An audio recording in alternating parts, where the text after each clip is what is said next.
حياكم الله متابعين. هاي عندنا غرفة أم النفر تتكون من كنتورة ثلاثة، ميز تواليت، وعندنا شرباية نفر تصير الصبغ مالته يكون اوف وايت، تتفسخ تفسيخها كل سهل. وهذا عندنا ميز تواليت القطعة اللي وياها اللوكنز الكلاسيكي. كان عندنا سابقا على موديل من عنده على ابيض، هالمرة الموديل على اوف وايت.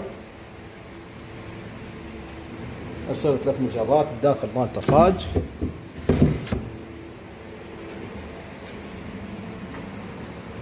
كنتور ابو 3 رجل يصير من الاسفل. نجي على تقسيم الخانات. هاي خانة تطلع عندنا طابقتين ويا الارضية 3 كيلونات يدات اصلية. هذا عندنا بوري خانة ستيل على طول الملابس. وهذا عندنا 3 طفين ويا الارضية 3. القواعد مالته بلوك، قفايص ينفتح وينشد اكثر من مرة، والصبغ حراري، والتحشاء مالته كبس الماني. وهذا الظهر شرشوبه يصير قطعتين، قطعة كبيرة وقطعة صغيرة، ويصير دفن البرغي.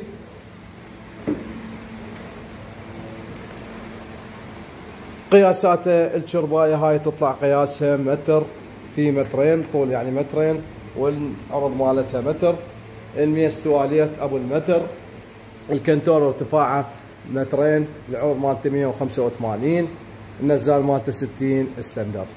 طبعا للاستفسار الرقم موجود اسفل الفيديو، تقدر تتواصل وياي على الواتساب وتحجز منها. سعرها بالنقد 750 ألف، ما مشمول الشد والنقل، لأن كل واحد ومكانه ومحافظته ومنطقته.